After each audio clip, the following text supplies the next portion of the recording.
Hello and welcome back to another episode of the Make It Epic Wedding Podcast. You are with Matt and Tim. Hello, mate. How are you today? I am well. I'm actually feeling okay. I've been bloody sick, mate. I've been so sick for the last week. If I sound a bit funky today, you know why? Because I worked with Tim last week and he was coughing everywhere, and I'm pretty sure he gave it to me. I never get sick. Never get sick. And if I'm sick, I may be sick for like 24 hours. But I was wiped out, mate. I was like swung for six. I was out for like 4 or 5 days. Had no voice. Sounded like I was dying. But love it. Yeah, finally feeling a little bit better. So smashing out some work and just finished my last wedding of the season, which is pretty exciting. That's what you want. I would love that to be able to. Well, no, actually, that's a lie. I love shooting weddings. I love being busy. I just would like, maybe 1 or 2 weekends off, which I have in a few weeks, which I'm excited for. But yeah. Definitely keen to have a bit of a break and just recharge the batteries for a week or two, which has been nice for you. I'm sure you're catching up on some editing and doing all that goodness. Yeah, so diving in a bit more editing, a bit more focus on the business side as well, trying to get everything ready. But I've only got 4 weeks, 4 weeks off until my next wedding, and then season pretty much kicks off again, early August. Yeah. And that's the thing, right, for us, as well, even though we have time off, especially with the podcast and then obviously with our personal brands as well, it's still a busy time. We've still got a lot going on, and then obviously with our families as well. So it's it's busy. But we're making it work, mate. We're making it work. We're making it work. Work-life balance on point, VAs all the way. Yeah, that's it. And I suppose if you are, diving into today's episode, if you were listening, this one is a little bit more, vendor focused and maybe even a little bit more videographer focused specifically. About time we just kind of had a bit more chat about just video. I suppose, look, video is, especially on the wedding side, right? It's probably more so known more as a bit of a negotiable. I think these times are changing. Video is becoming something which most couples are considering. It isn't non-negotiable. They want to look back at these memories. They want to look back and see moving frames and hear voices and from different parts of the day and have their own story built into a film that will outlast generations and will really be an heirloom for that couple. And today's really interesting because we have Courtney Holmes. Now, Courtney Holmes is an awesome chick. She is from Sydney. She's a family videographer, but she's also director of the Australian Photographic and Videography Awards, which is pretty cool. Absolutely. She also does photos as well. PS, if you didn't realize. So she does photos and film, which is amazing. And she is awesome. And I suppose this leads into a little bit of what Tim is getting up to over the next few weeks as well. And you're hearing a bit about, the adventure that he'll be on in a couple of weeks down in Melbourne, which is exciting. Yes. So for the Australian Videography Awards, obviously you need some insanely talented judges to really make sure that these films are up to scratch. And who better to judge some of them, especially the wedding category, than moi, your boy Tim from Make It Epic. His head is growing larger by the second, and he's going to struggle to get out the door, which we talk about often, I feel like, giving ourselves a bit of a pat on the back. But it is bloody exciting, mate, and I am stoked for you. So, we got Courtney on. We are chatting all things, I suppose, the Australian Videography / Photography Awards, which is an exciting thing that I suppose happens regularly, but they've added in this video category and expanded it this year. So we're going to hear all from her today, and it's definitely worth a listen. Let's get into it.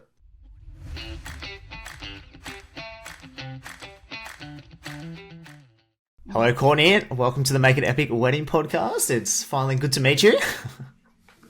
Thank you so much for having me. Our absolute pleasure. Now, This is pretty exciting because you're coming from a unique perspective in your role and what you do, and there's a couple of things that we're going to go into that I'm really excited to share. But do you want to tell the audience a little bit about yourself, who you are, what you do? Yeah, for sure. My name is Courtney Holmes, and I am a family filmmaker based in Sydney, originally from the US, and I've lived here for about 17 years now. And so I first started shooting video. I started out as a photographer, and then I switched over to video probably about 8 years ago. And around that time, I could see like all of the wedding videos that were Yeah. being produced, and I thought to myself, I feel like families could have this as well.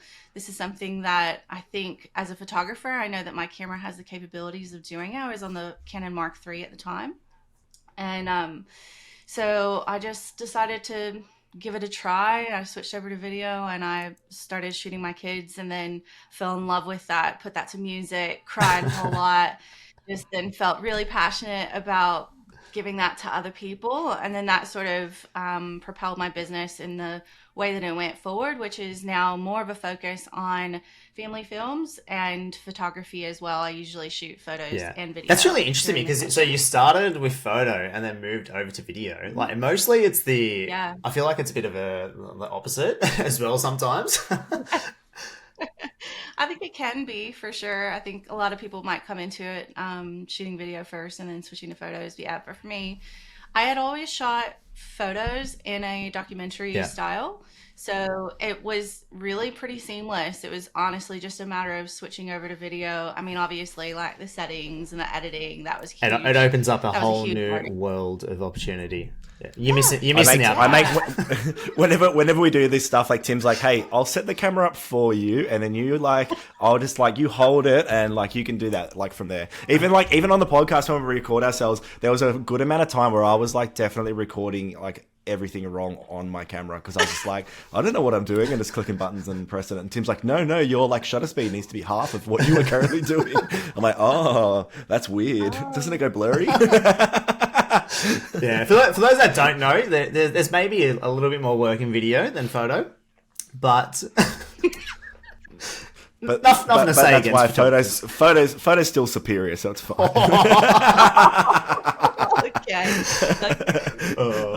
Stabby. My goodness. So I got really excited about the capabilities that I had available to me to be able to tell stories in a much different, more interesting, more like immersive way with video. And so, yeah. So then I think because of that, I had photographers who I was already quite close to asking me to teach them how to shoot video. And so then I started teaching how to shoot video about 7 years ago. Then I got asked to do a class on Creative Live, and I That's taught huge. video, yeah, for family films on Creative Live, and that was huge.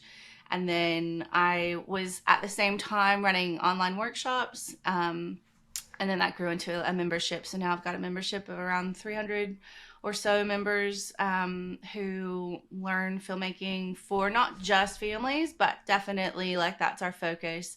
But our members also go out and shoot weddings, and they do brands, commercial type work as well. And so it's really just about like speaking to that photographer and explaining to them how to take what they already know and use the gear that they already have and just implement video in a slow and steady and easy to Yeah, understand for way. sure. And like your work is amazing because it's so story based and it's really aligned like with what I'm like doing for like wedding videography as well. And like when I first came into the industry, and I think it's like everyone comes in the industry and they think they have to follow all these rules and they have to do it this way, and their influences are based on the people that they follow and the people that they see.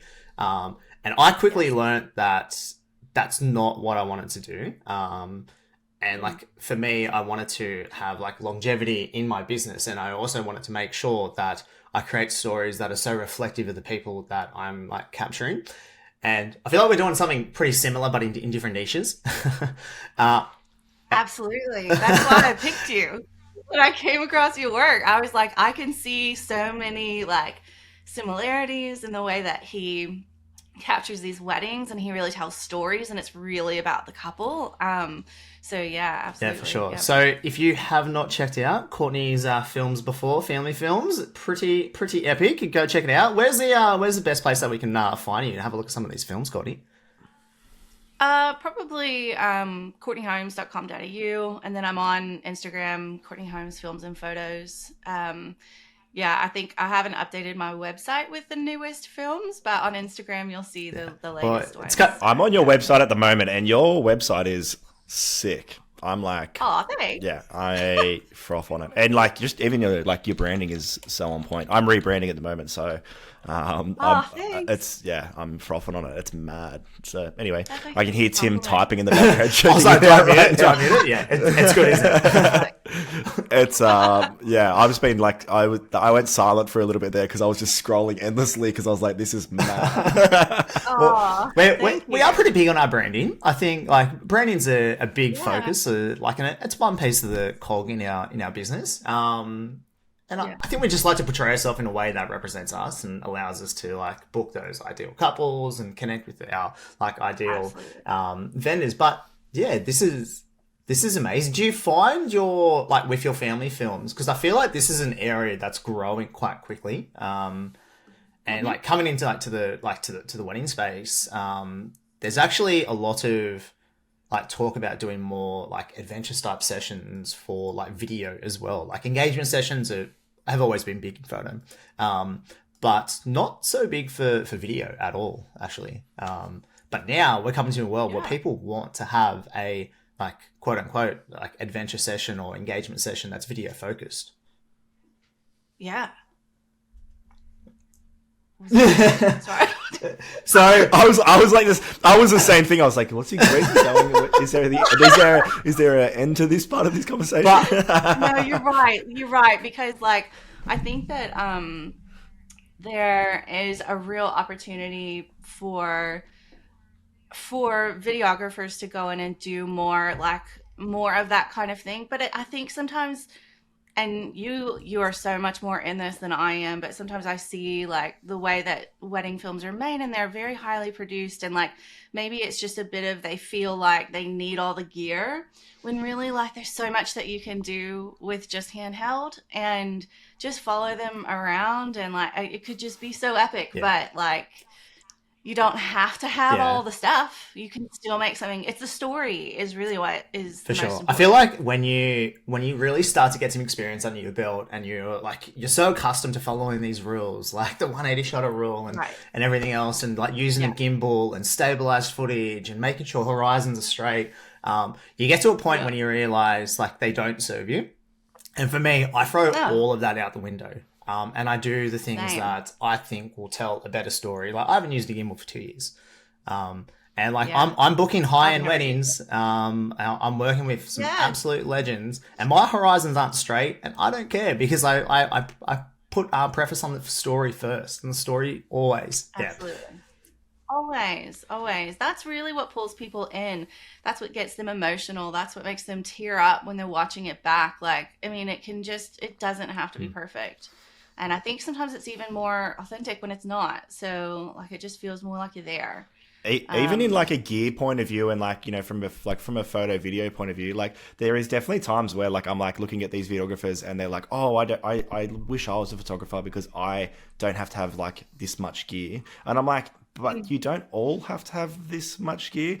I recently shot a wedding with a big couple of videographers that it was next level in the amount of gear that they had.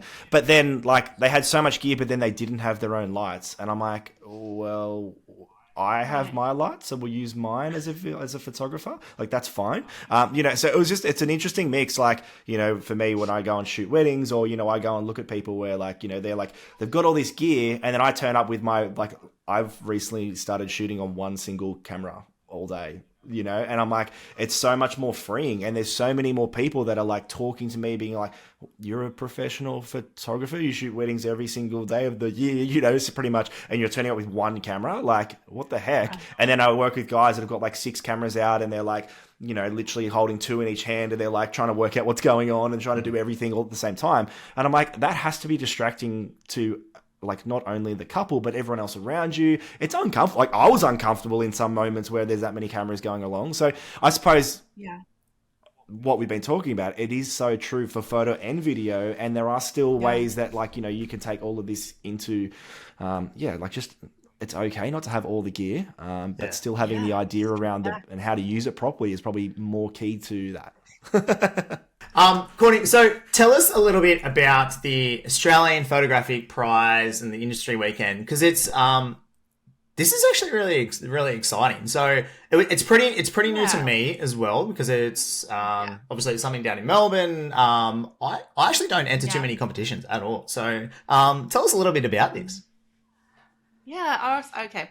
So the Australian Photographic Prize is new in itself. So last year was the first year that it ran, and it was headed up by Robin Campbell and Karen Alsop. And so last year, Karen is so big on having a video portion of it. Like she and I have worked together quite a bit in the past. Her business is called Story Art, and she's asked me in the past to film but behind the scenes for her, and so we've worked together in the past. And so she asked me last year to come on board and do the video category, be a judge for the video category. And so I did, and I went down there. I also was a speaker at one of the they had like a conference sort of thing at the same time. And so I did that, and it was really great. And I think that she and Robin had taken that and knew they wanted to do it again, but knew that they couldn't really dedicate all their time to it. And so they asked me to come on board as a video director. And this year, what we did was we tried to sort of pull it out and separate it a little bit so that it was more visible, the video side of it. So that's why it's called the Australian Videography Prize, as it's kind of like its own competition, but in conjunction with the Australian Photographic Prize. So the judging will happen together, side by side, with all of the photography competition. And if you have a look at the website, australianphotographicprize.com.au, you can see the level of photography that was entered last year. It's just absolutely like next level. It's really, really good stuff. And the Australian Videography Prize is something that we're still just building. So we had, I think, maybe like 22 entries last year.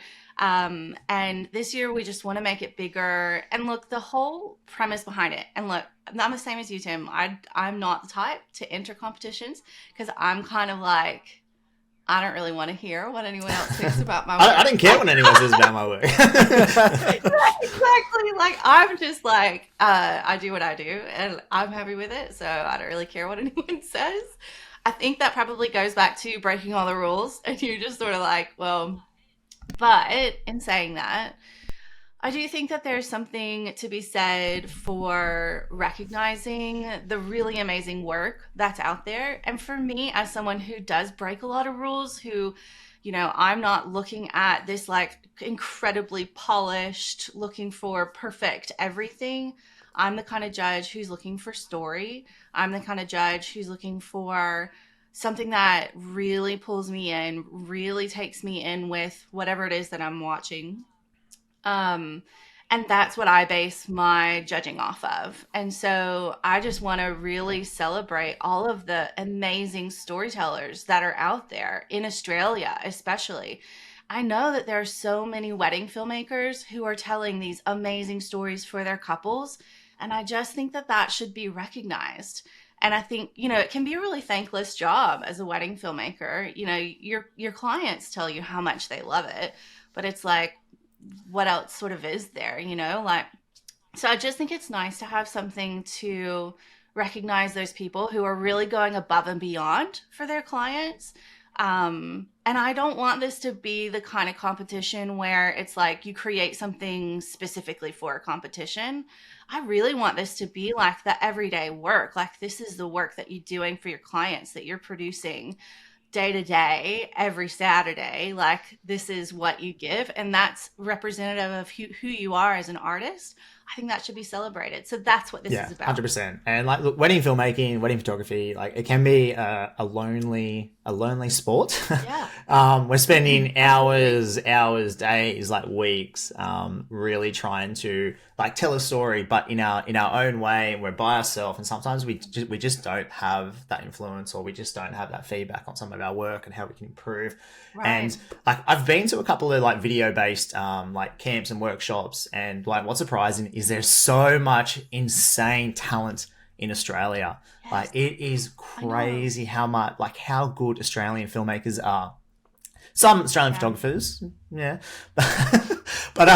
the filmmaking in Australia, I just find like we just do things our own way. That's less influenced by others. And what we get from it is an end product that's just so unique to the filmmaker. And that was one big thing that I was surprised in going to some of these film camps. And so if you are a filmmaker, if you're consistently like putting out work, you're doing things a little different, and you want to make sure that you can see like your work seen, get some feedback, and really push like the envelope of actually having community over competition, like enter these awards. It's going to be absolutely amazing. But you do need an insane lineup of judges, don't you? Yeah, you do. And so we've got myself, we've got Erwin Guevara, who's a Melbourne filmmaker, Kylie Patel, who does family films with me. She works with me. Lacey Barrett, who is a birth videographer and photographer. She's incredible. Yourself, who's an amazing wedding filmmaker. We've got Victoria Dunham, who is a family filmmaker based in Victoria. And then we've got Paul Holland, who is an incredible landscape photographer. So we've got and he's a grandmaster photographer. So we've got like mixed in with our judging panel. It's not all just filmmakers. It's also some really incredible storytellers from a photography point of view. And Paul is such an amazing judge. Like, he really is so good at seeing the heart behind a story and being able to kind of look at it beyond just like the technical specs of how it all is, and see that story and kind of view it from that sort of pull back perspective. And then Bruce Moyle, who's a commercial filmmaker, and he is also an award-winning photographer. Incredible stuff. And he's so great with both the storytelling but also the technical. So he'll be like, look, that audio in the end, like, don't get me started. don't mention audio. It's like a blacklisted word on this podcast. He's such a stickler for things like that. And I think that, what we've done with our judging panel is we've really found a strong balance of people from all kinds of different areas of backgrounds and all of that. So I'm really excited to see kind of what comes out of that, and also the feedback. That I just think that the feedback, even regardless of whether it's necessarily just judges and this competition kind of thing, but even just like hearing people say, this is what watching your film made me feel, that's so valuable, right? Because when we're creating a film, that's the goal. You're speaking to this viewer, and that you're creating an experience for this viewer. So hearing what your viewer felt as they watched it, that's imperative to growing as a filmmaker. So I think it's really worthwhile entering, even if you're, whether you're new or seasoned,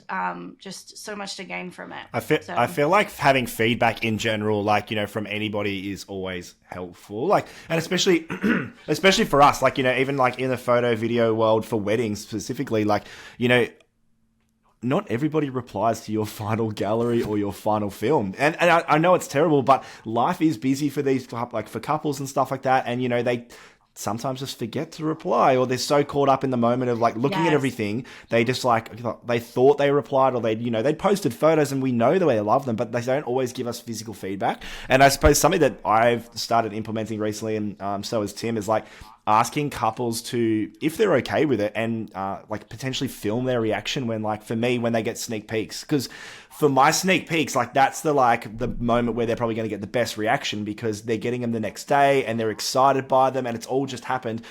We did one last week, and I got a couple to film it, and like the reaction was mad. And like for me, I was so excited because I don't it's not something I get to see at all normally. But just getting that, I guess, validation, if that's the right word, I suppose, in terms of like, oh, I did a good job with that when and I was excited by that fact that I got to see their actual reaction. So yeah, like I guess going back to like, the awards and having all that, like that validation in general is amazing, and having feedback is so beneficial to, I guess, the way that we create and move forward and grow in our businesses. Yeah, absolutely. One more person that I forgot to mention who's judging is Peter John from Epic Films. And he works with a lot of like music. He does a lot of music videos, concerts, documentaries, stuff like that. So he's pretty awesome. We just weren't sure whether we were going to get him for sure because he's constantly traveling the world.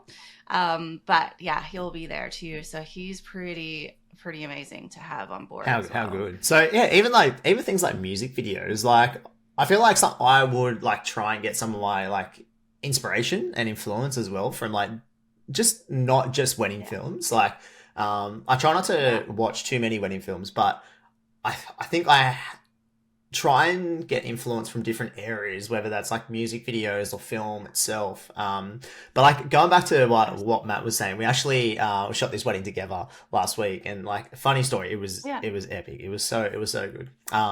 And of course, like Matt did like his sneak peeks that he usually does, and he got the reaction video, and so I'm like, okay, I have to top it. I'm going to do a teaser film. Teaser film was epic, and I got these guys to like record themselves as well. But like it just made the delivery and the client experience so like much more enjoyable, like seeing their reactions to the work that we do. And obviously, like when you're in this industry or any industry and you have a passion for it, like it's not validation, but it allows you to like really like understand the impact that your work has on others. It allows you to continually like push and push and push. And like Matt and I, different disciplines. Obviously, I'm video, Matt's photo, but we share our work together. So I would send Matt my films before I would send it to the couple. And I would get feedback from Matt, just to see if I could. I'd start again. Yeah, Crap. yeah. For like the last 3 months, man. Yeah, just do it again.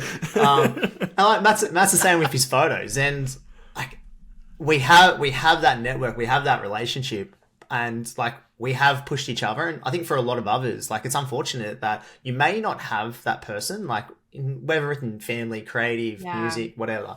But this is what like something like this allows. This is what having a network allows. This is what having a community allows, is for you to be able to really like gain knowledge from those around you. It allows you to really like network and like push your business and push your creative skills, like just to one step closer towards your goal.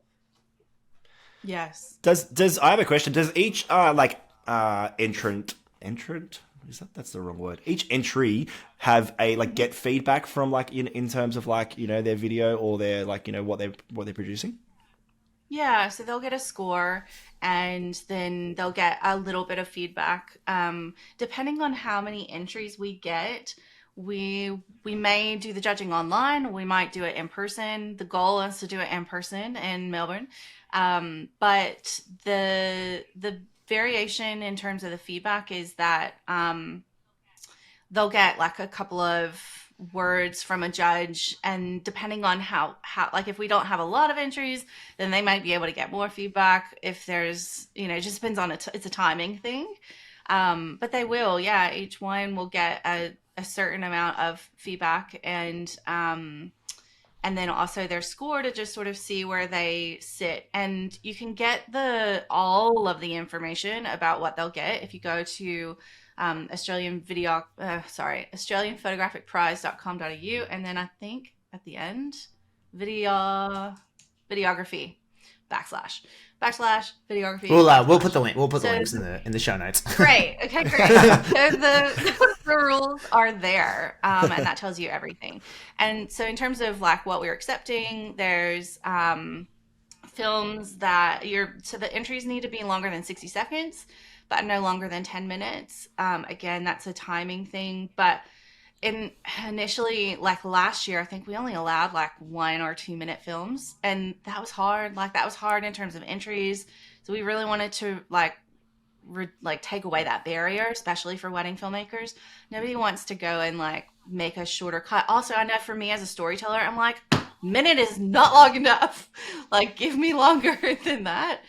So we've increased that to 10 minutes. So, and then there's just, a little bit of rules around that, which you can read on the website. And then we have 3 different categories. So we've got the wedding category, family, which can include birth, can include like generational, so like grandparents. It can include, anything like extended family as well. So family.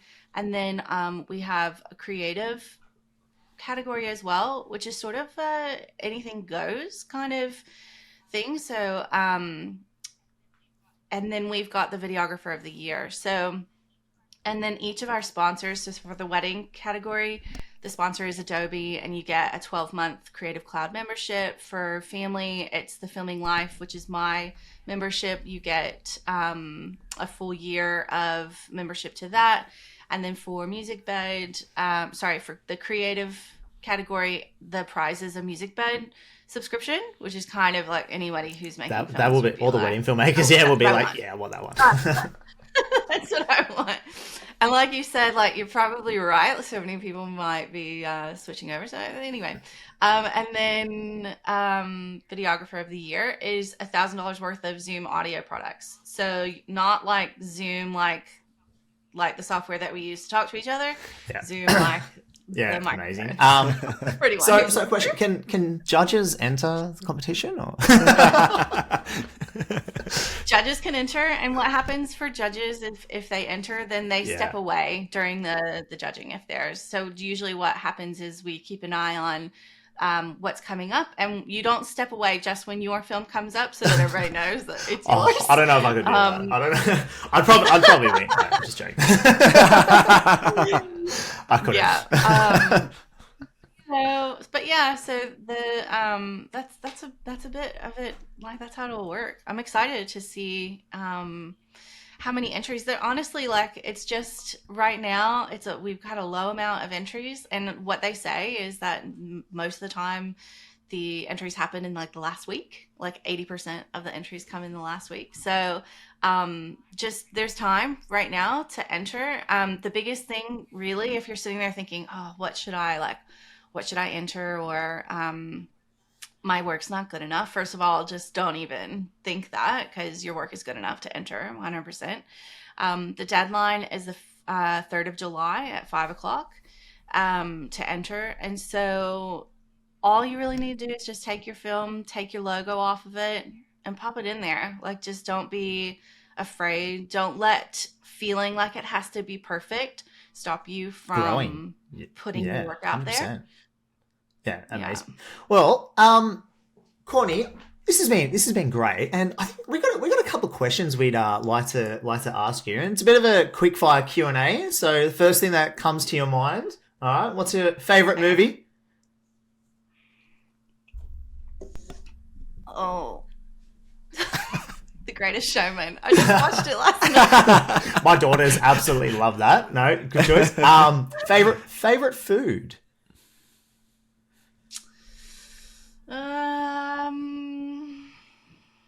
Beef stroganoff. Oh, that's a good one. I haven't had that in a long time. She's gonna read that. I find everyone who does these Q&As regret these answers so hard after it too. So it's so great. Even when we did it, I was like, I think a movie. I said Lion King. I'm like, oh, really? Yeah. I haven't seen it in 20 years, but sure. Coffee after 5 p.m. Yes or no? Yeah. Love it. And what word do you have a hard time pronouncing? I don't know. We'll pass. If you could live anywhere in the world, where would it be?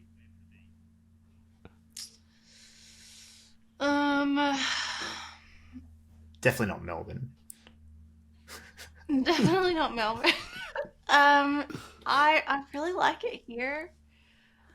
I don't know. I guess I feel like I should say somewhere in America because that's what my family would want me to say. Mm. But Australia is like so much better. So That's okay. We'll take that answer. That's fine. And last one, what has been your favourite age so far and why? my favorite age that I've been. Yep. I think probably now, actually. I feel so much more sure of myself and confident, and like I'm just so much more settled. My kids, I love the ages that my kids are at, and I think all of the years before have either been like so much anxiety because I didn't have any money, or so much anxiety because I was so worried about what other people thought of me. And these days, like, I just don't really give a shit what anyone Love thinks it. of me. Absolutely And love it. I feel really good. So I think now, which is 39. How so- good. How good. Well, yeah, we're creeping up there. Well, Courtney, it has been absolutely amazing having you on. I am so excited to meet you in a couple of weeks down in Melbourne at the industry weekend. But thank you so much for joining us. Thank you. Thanks, Tim and Matt, for having me. Really appreciate Pleasure. it. No worries. Thanks for being on. Bye. So, mate, with how many weddings that we've done, how many times have you just seen like an epic like confetti exit, or just like cool fluffy slippers and cool robes and just like different like biodegradable confetti, and you don't know where to get them from? Every single Wedding. See it every wedding. Every wedding we see this. Well, we might be able to help you with that if you are looking for biodegradable confetti, if you're looking for long sparklers, if you're looking for fluffy slippers, confetti cone trays, I love floppy Love it.